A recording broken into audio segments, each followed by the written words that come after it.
The bell calls us together in covenant, to share, to reflect, to hear with open hearts. Today, let us especially remember our covenant to affirm and promote the fifth principle, the right of conscience and the use of the democratic process within our congregations and in society at large.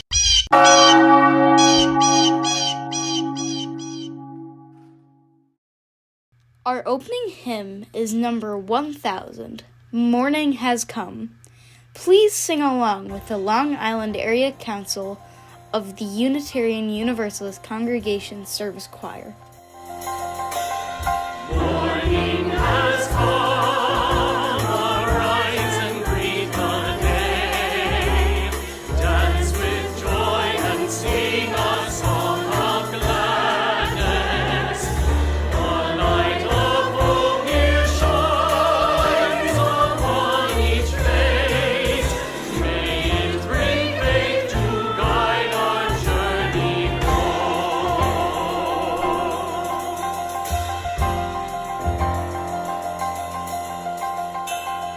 A new day dawns, once more the gift is given. Wonder fills this moment shared together. The light of peace here shines upon each face. May it bring faith to guide our journey home.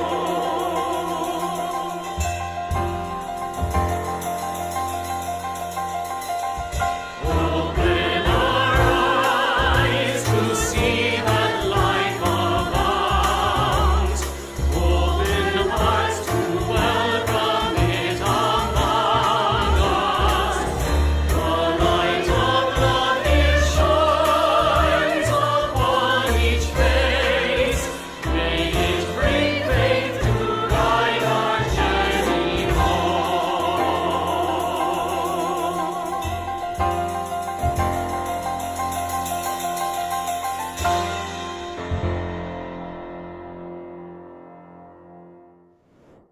Good morning. I'm the Reverend Meredith Garmon, minister to Community Unitarian Universalist Congregation at White Plains, New York, where Karen and I are coming to you live this morning. Good morning. I'm Adam Kent, CUUC's music director here at my home in Manhattan. And I'm Karen Leahy, a member of the board and worship committee, serving as worship associate today. Our director of religious education is Tracy Brenneman. Right now, Tracy is in another Zoom room supporting online religious education classes for our children and youth. Our liberal faith makes 5 commitments to ongoing learning, to freedom, to justice, to institution building, and to hope. It is the 5th Sunday of winter. The wolf moon was full on Monday and is now waning gibbous. It's sure been cold this week, but the days are getting longer. We have 34 more minutes of daylight today than we had on December 21st solstice. A special welcome to our visitors. We are honored to have you with us. If you're new here today, then please do introduce yourself in the chat. You will find a link to the order of service on our website at cucwp.org. Our website also offers information to help keep us connected, as well as a donate button.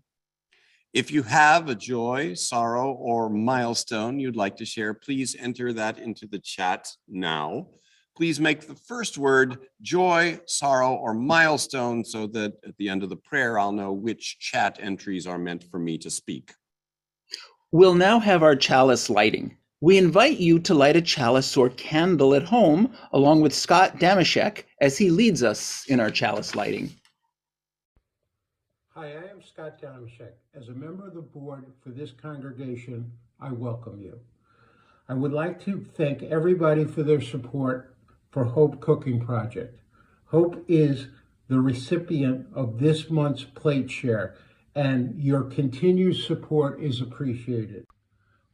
On the 5th Sunday of the season, we dedicate our chalice to the fifth principle of our faith, the right of conscience and the use of democratic process. Please join me in the chalice lighting words from the Passover Haggadah.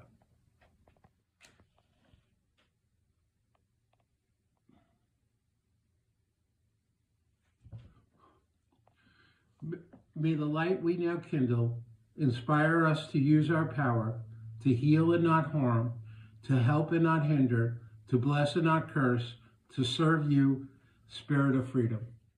Now here's our choir with Set Me as a Seal from A New Creation by Renee Clausen. It is followed by today's UU Minute, the Virginia Statue for Religious Freedom. Set me as a seal upon your heart, as a seal upon your heart, for love is strong as death. For love is strong as death, as a seal upon your heart, as a seal upon your seal upon your love is strong as death. Many waters cannot quench love, neither can the floods drown neither can the floods drown neither can the floods neither can they drown it. Set me as a seal upon your heart, as a seal upon your seal upon your love is strong as death is strong as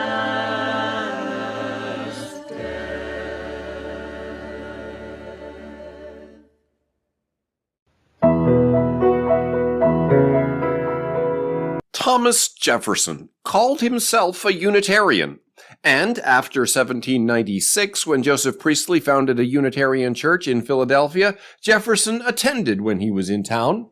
And when he was at home in Monticello, he explained in a letter, "The population of my neighborhood is too slender and is too much divided into other sects to maintain any one preacher well. I must therefore be contented with being a Unitarian by myself."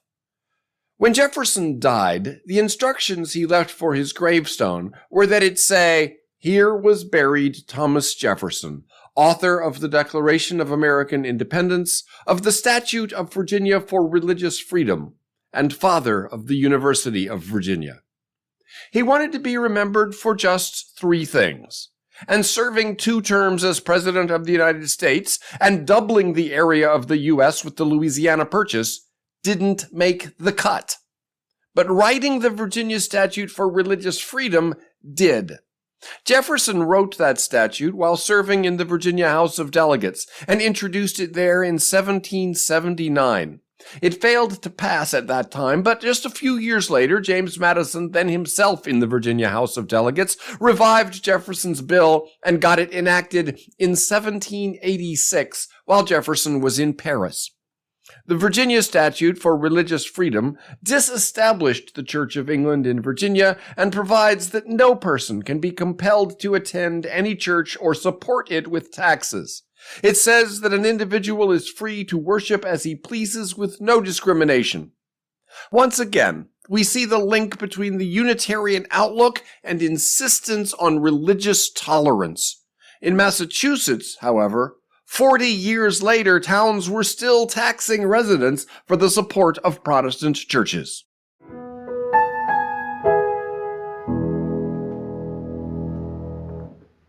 For our invocation today, please hear the poet Lynn Peterson's poem, The Birth of Superstition, from her book, The Nomenclature of Small Things. And then we'll have the sung invocation, We Would Be One. It's not hard to imagine my ancestor, a dry season, dust like chalk on her tongue, mixes spit with clay, traces a river on a rock. Next day, rain. Why shouldn't she believe in the power of rock and her own hand?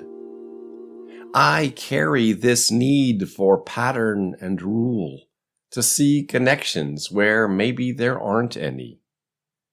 After my first miscarriage, I cut out soda, cold cuts. After the second, vacuuming and air travel. After the third, it's chalk and spit again. I circle rocks, swim the icy river, and when my son is born, he balances the chemical equation that is this world. And logic? Logic is my son's kite, good so long as you have wind, string, something heavier than hope to tether you. Now please join in singing with the Unitarian Universalists of Santa Monica, We Would Be One. We would be one as now we join in singing our hymn of love to pledge ourselves anew to that high cause of greater understanding of who we are and what in us is true. We would be one in living for each other, to show to all a new community.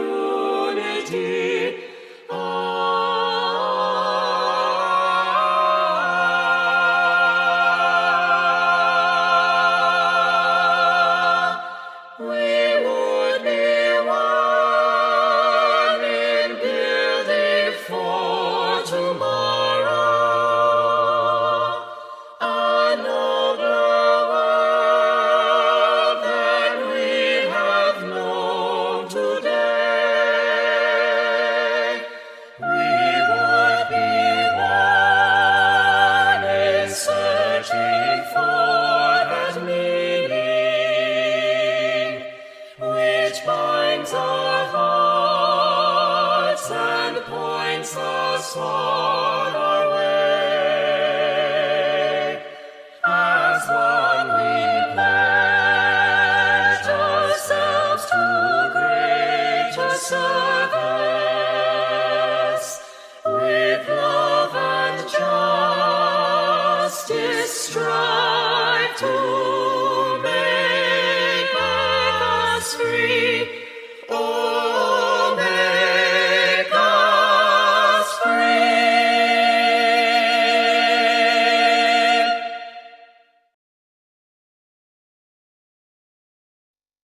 And now I invite you to join me in a spirit of prayer. Spirit of life and love, in which we live and move and have our being. Death is indeed a uniter of us all, no matter how different, as we were reminded this week when Meatloaf and Thich Nhat Hanh died about a day apart. Our hearts are with our heartbroken Jewish siblings after hostages were held and thankfully later released at Congregation Beth Israel in Colleyville, Texas last weekend. Anti-Semitism, bringing together the worst of bigotry and conspiracy theory, poisons minds. Malik Faisal Akram's demand was to speak to the rabbi of New York's Central Synagogue, who he claimed could authorize the release of Afia Siddiqui, a Pakistani woman serving an attempted murder sentence in a prison near Colleyville.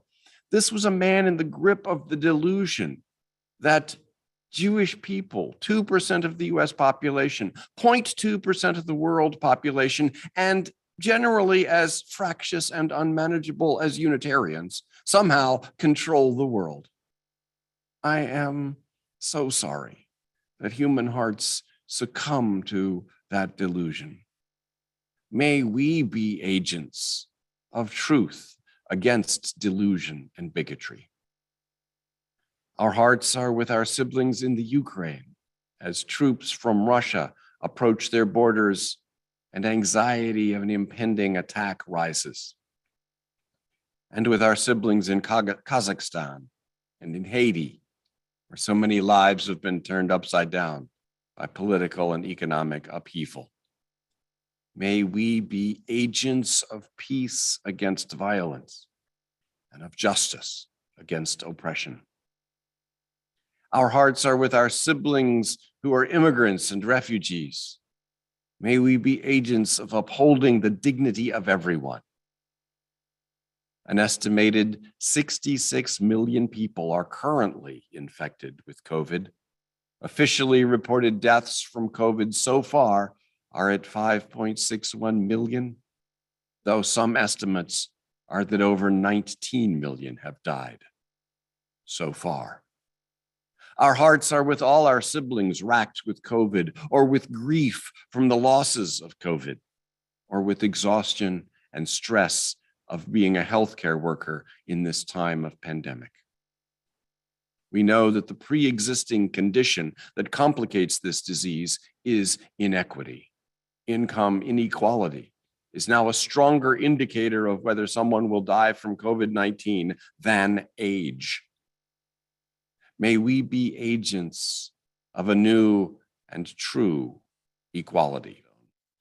So for all that is held silently in our hearts today, we ask ourselves the mindful intention to delight in what is good, to confront what is cruel, to heal what is broken. Amen. We observe now 60 seconds of silence.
Oh, we give thanks for this precious day, for all gathered here and those far away, for this time we share with love and care.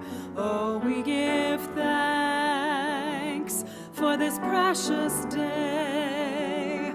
Oh, we give thanks for this precious day, for all gathered here and those far away, for this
From Norman Fisher's Training in Compassion, training number 8 is Turn Things Around, also known as 3 Objects, 3 Poisons, 3 Seeds of Virtue.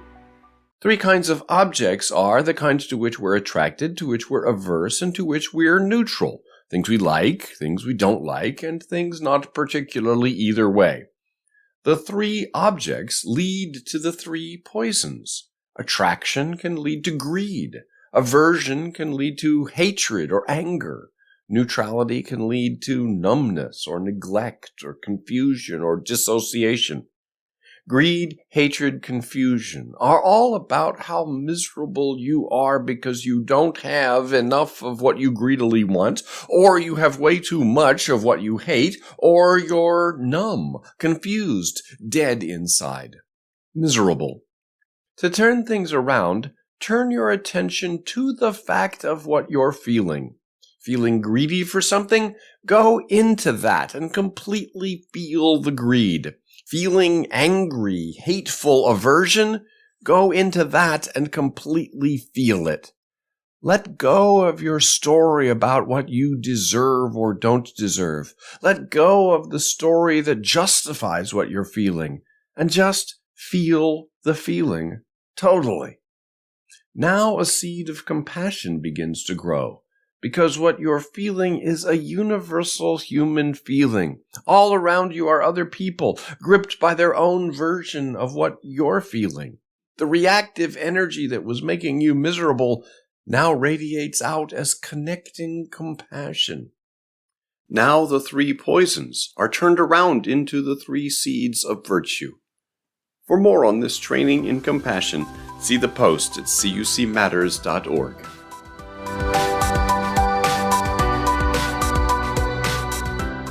Our hymn is number 1066, O Brother Sun, with words adapted from St. Francis of Assisi.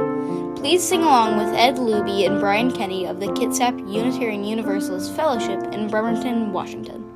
O brother sun, you bring us light, all shining round in fiery might.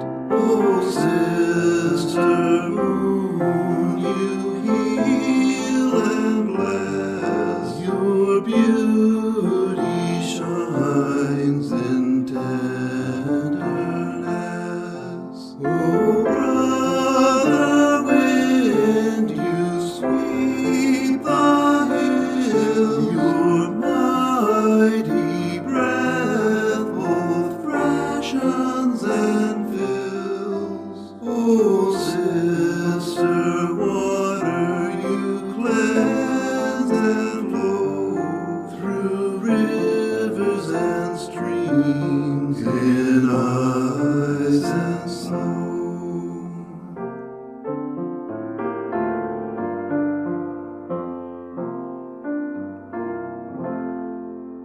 Oh, brother fire, you warm our night with all your dancing colored light. Oh, sister earth, you feed all things, all birds, all creatures, all scales and wings. Oh, sister death, you meet us here and take us to our God so near. Oh, God of life, we give you praise for all your creatures, for all your ways.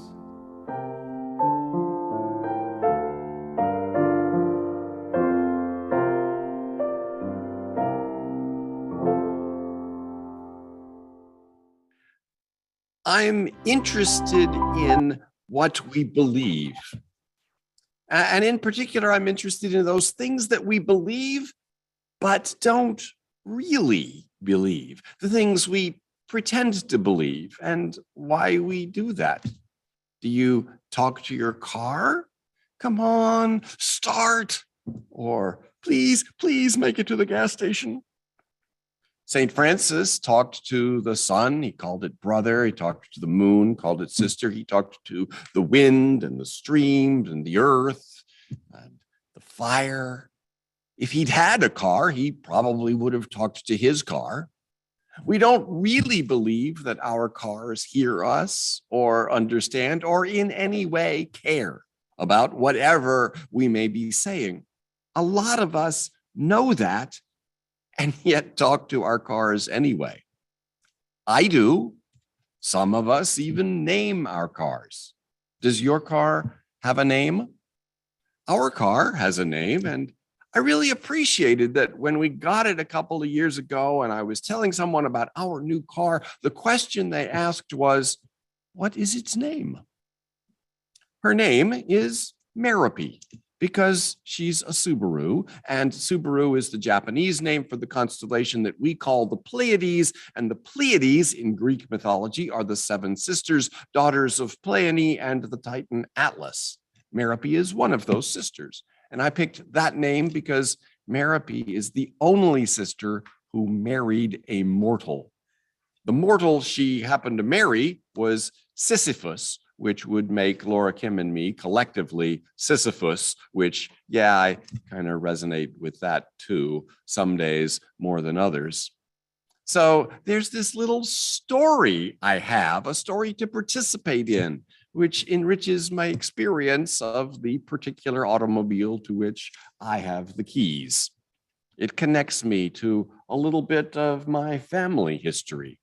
You see, my dad used to speak fondly of a Nash Rambler they had back around the time I was born and was too little to remember. There's a black and white photo in the family album of my young parents standing beside that car. Its name, they told me, was Terpsichore, also a figure from Greek mythology, the muse of dance. It makes me smile to look at that old photo, and it makes me laugh to think of that hulking Nash Rambler as the muse of dance. And today, I have Meredith, and I do talk to her.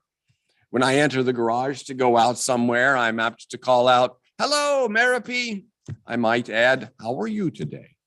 And she responds as things do by silently shining.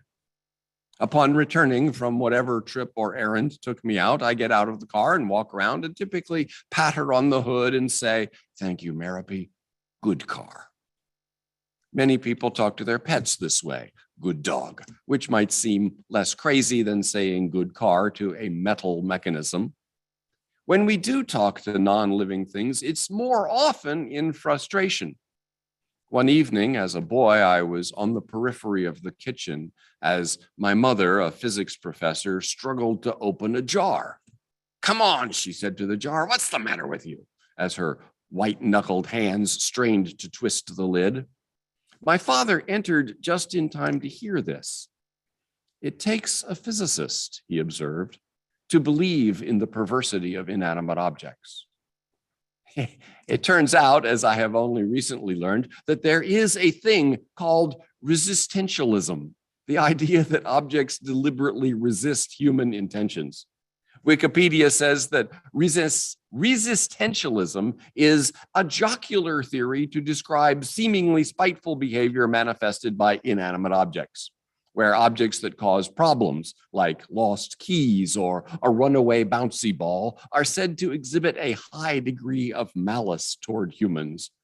The theory posits a war between humans and inanimate objects, and all the little annoyances that objects cause throughout the day are battles between us. There are times when this is an attractive theory. We like to project on objects an imagined hostility toward us. On the other hand, we like to project on our pets various positive feelings toward which we sympathize. The line between what we really believe and what we pretend we believe can get fuzzy. The other day, I shared with Laura Kim a headline of an article I was reading.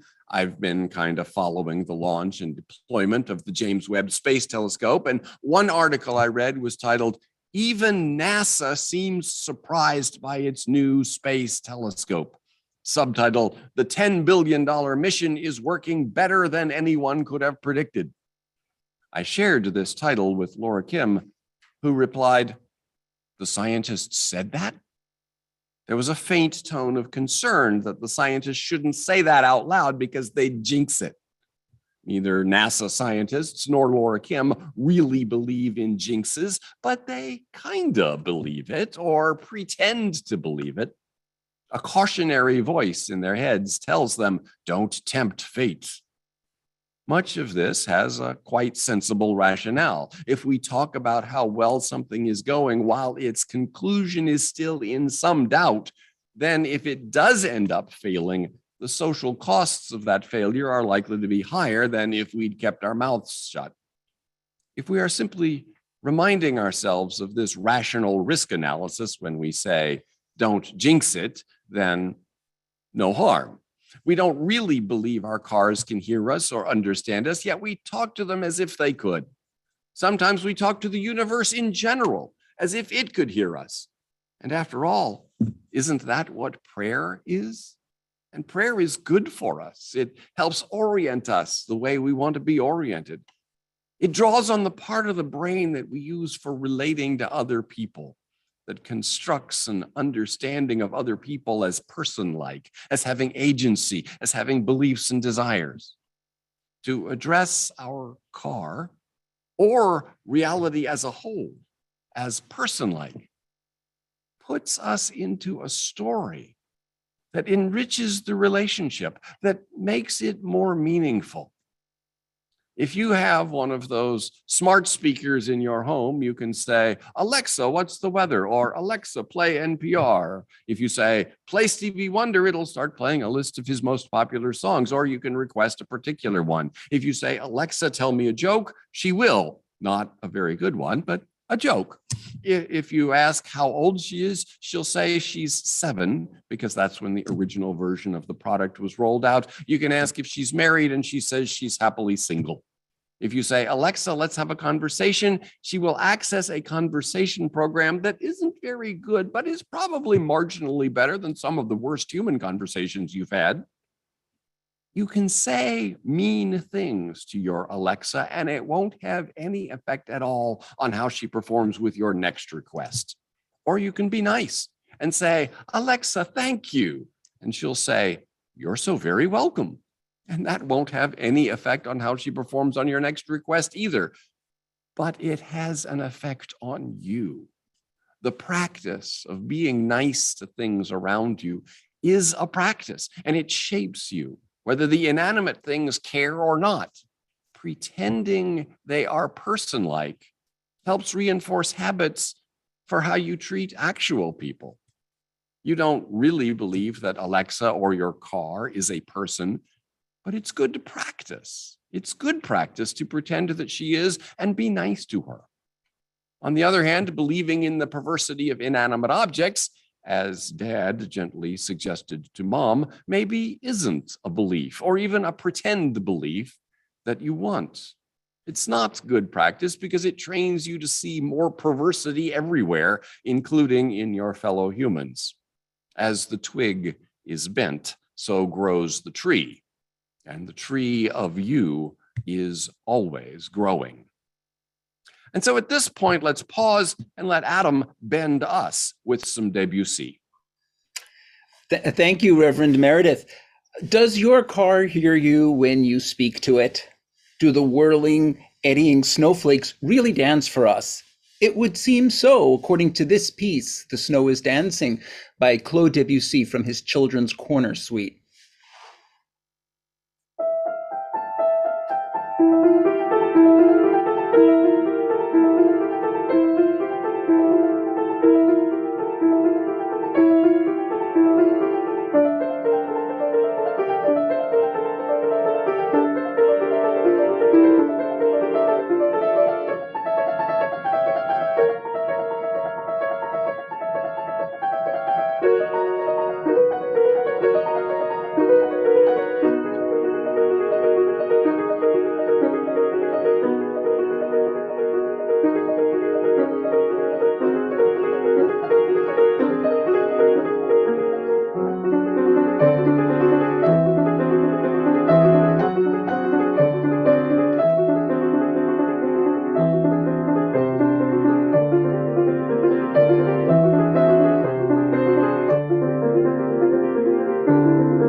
Thank you, Adam.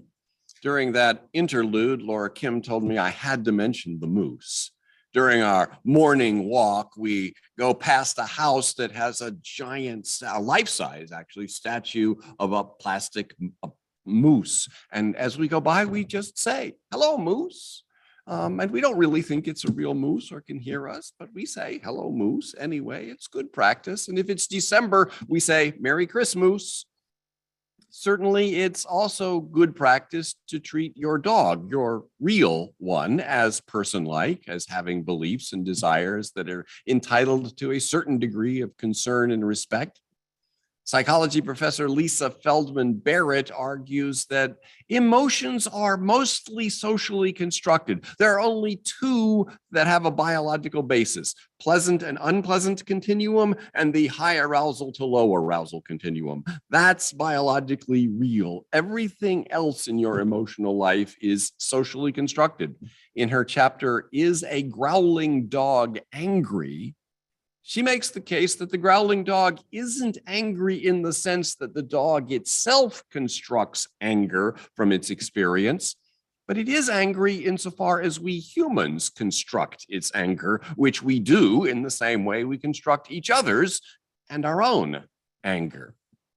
Philip K. Dick said, "Reality is that which, when you stop believing in it, doesn't go away." In that sense, anger in dogs or in humans isn't real. If no one believed in it, it wouldn't exist. Anger is a kind of pretend belief in that way. And for that matter, so is money. If no one believed that currency had value, it wouldn't. On the other hand, if you alone were to, by yourself, stop believing in anger or in money, it would not go away. So in that sense, it is a real social reality, and believing in it isn't merely a pretend belief. But we do like to pretend. Board games and video games invite us to a pretend story. In a board game like chess, the story of battle and politics is thin and abstract, and the focus is on the raw logic of the strategy. In more role-playing games, of which, say, Dungeons and Dragons is the best known, the focus is on character and story, and strategic choices are in service to the story. We like to pretend. I remember as a teenager spending a rather thrilling afternoon poring over Beatles lyrics and album covers looking for clues that Paul was dead. According to the theory, Paul McCartney died in November 1966 and was secretly replaced by a look-alike. Clue hunting proved infectious and became an international phenomenon. It was kind of exciting to find a clue. Oh, look, in this picture from the Magical Mystery Tour album, they're all in white tuxedos with roses on their lapels, and the other three have red roses, but Paul has a black rose. Ah! And doesn't the cover of the Abbey Road album with them walking across the street look like a funeral procession? It was fun how weird it was. And there's a basic rule for this sort of game that is better known as a rule for improvisational theater. Never argue against what another character makes up. Accept whatever they say and build on it. It's the yes and rule. The rule makes improv comedy more fun. And it also makes conspiracy theory building more fun. Without ever saying out loud or acknowledging this yes and rule, that's exactly the rule I was following that afternoon. I got all caught up in the Paul is dead game. Still, in the midst of it, I knew it was a game, just as improv actors know they're acting, even as they are totally caught up in the scene. For some people, though, the fun pretend belief starts to blur over into real belief, stops being a game. I imagine that's how the QAnon conspiracies work. It started as being fun to join in with others in cooking up wacky interpretations of clues. It's a way to connect with others, to be creative and collaborative together, following the rule of accept whatever the other players add and build on it further. In the case of the Paul is dead rumor, the whole thing mostly served simply to spur album sales, although it became a little annoying for Paul and the other Beatles. In the case of QAnon, it's doing a lot more harm. Even with QAnon, an indeterminate amount of the belief in it is people pretending to believe it. As Steven Pinker writes in his book, Rationality, Though millions of people endorsed the rumor that Hillary Clinton ran a child sex trafficking ring out of the basement of the Comet Ping Pong Pizzeria in Washington, virtually none took steps commensurate with such an atrocity, such as calling the police. The righteous response of one of them was to leave a 1-star review on Google. It's hardly the response most of us would have if we literally thought that children were being raped in the basement. One person, Edgar Welch, took the belief seriously and burst into the pizzeria with his gun blazing to, he apparently really thought, rescue the children. The millions of others must have believed the rumor in a different sense of believe. The 9/11 truthers and the chemtrail theorists who hold that the water vapor contrails left by jetliners are chemicals dispensed in a secret government program to drug the population. They publish their manifestos and hold their meetings in the open despite their supposed belief in a brutally effective plot by an omnipotent regime to suppress brave truth tellers like them. It's not a strategy you see from dissidents in undeniably repressive regimes like North Korea or Saudi Arabia. Many of these people are very seriously pretending to believe the conspiracy, but there's still a level at which they are, for all their seriousness, pretending to believe it. Pinker says there's a zone of the physical objects around us and the people we deal with face to face. And there's a set of rules and norms that governs these interactions. The other zone is the world beyond immediate experience, the distant past, the unknowable future, far away peoples and places, remote corridors of power, the microscopic, the cosmic, the counterfactual, the metaphysical. And people may entertain notions about what happens in these zones, but they have no way of finding out. And anyway, it makes no discernible difference to their lives. Beliefs in these zones are narrative, which may be entertaining or inspiring or morally edifying. Whether they are literally true or false is the wrong question. The function of these beliefs is to construct a social reality that binds the tribe or sect and gives it a moral purpose. The conspiracy theory behind the anti-Semitism has been growing and morphing and poisoning minds for centuries. It's hard to imagine it was ever any fun, but the way it evolves suggests the application of the yes and rule to bizarre interpretations of fabricated clues. It does function to construct a social reality that binds a tribe or sect and give it a moral purpose. Evil doesn't start as evil. It starts in a very human, necessary function. We need to make sense of our world, to have a story to participate in that lends meaning to our lives. Sometimes the stories turn toxic. What can be done about this? Well, of course, the obvious: stand up for the truth. Be willing to violate the rule of improv and say no rather than always building on the other person's craziness. Adhere to good standards of credibility. Don't leap to conclusions beyond what the evidence supports. Cite your sources. Be ready to change your mind in the light of further evidence.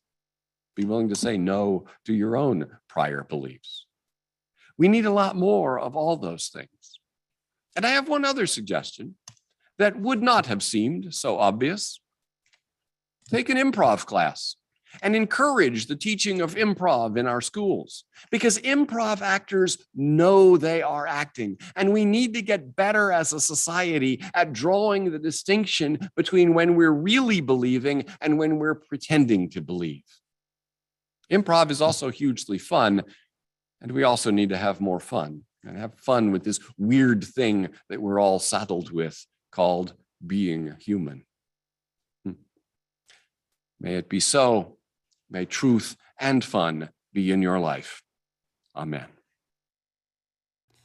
Our closing hymn is number 95, There is More Love Somewhere. Please sing along with the First Unitarian Brooklyn Choir.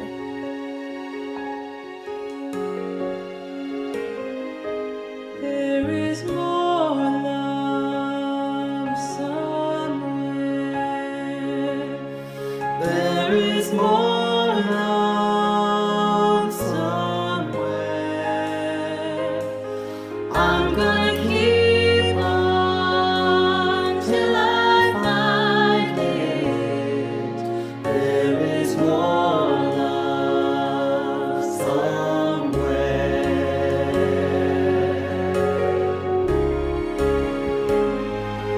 There is more hope somewhere. There is more hope somewhere. I'm gonna keep on till I find it. There is more hope somewhere.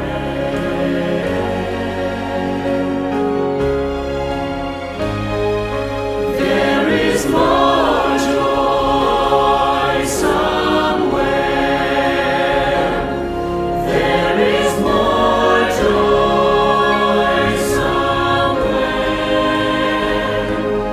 I'm gonna keep on till I find it. I'm gonna keep on till I find it. I'm gonna keep on till I find it. There is more joy somewhere.